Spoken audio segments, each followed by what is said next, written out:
Hi everybody, Jeff Yastine for Total Wealth Insider.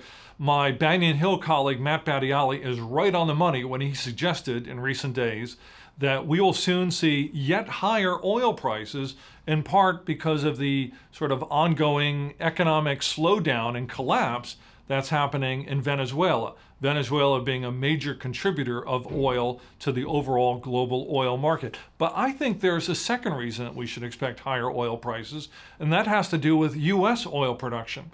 I think we will soon see a slowdown in the growth of U.S. oil production, which I know at this point sounds kind of crazy. In the last 2 months of 2017, the U.S. produced 10 million barrels of oil per day, produced that much from the ground. That is a record that we haven't seen since 1970.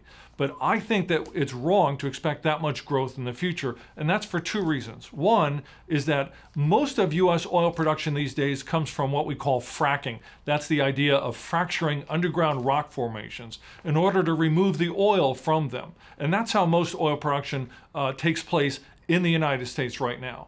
But oil fracking is a very capital-intensive process. It takes a lot of money, and most oil fracking companies have to borrow a lot in order to keep drilling more and more wells, which is another part of oil fracking. Most wells only last a year or two before their supply has to be replaced with yet another well, which of course takes a lot more money to drill and put together.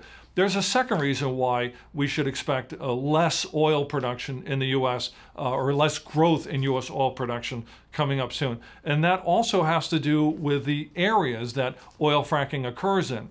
A oil resource pioneer who is somebody who's way ahead of his time in oil fracking named Mark Papa, who's the CEO of Centennial Resources, recently spoke to this problem at a Houston investor conference in which he said, my theory is that you've got basically resource exhaustion that is beginning to take place. It's no secret that you've only got 3 shale oil plays in the U.S. And he's talking about Texas Permian Basin, the Eagle Ford Shale, as well as the Bakken region of North Dakota. The rest, he said, don't amount to a hill of beans. Ouch. But his main point here is not that U.S. oil production won't continue to grow, but it won't continue to grow as fast as most people expect.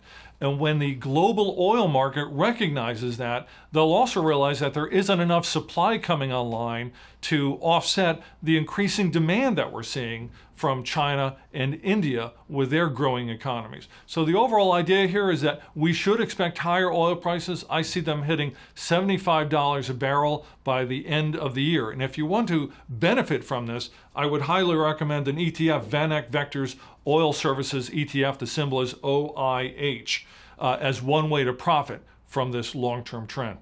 Remember to keep liking us here on banyanhill.com, on YouTube, as well as on Facebook. I'm Jeff Yastine for Total Wealth Insider.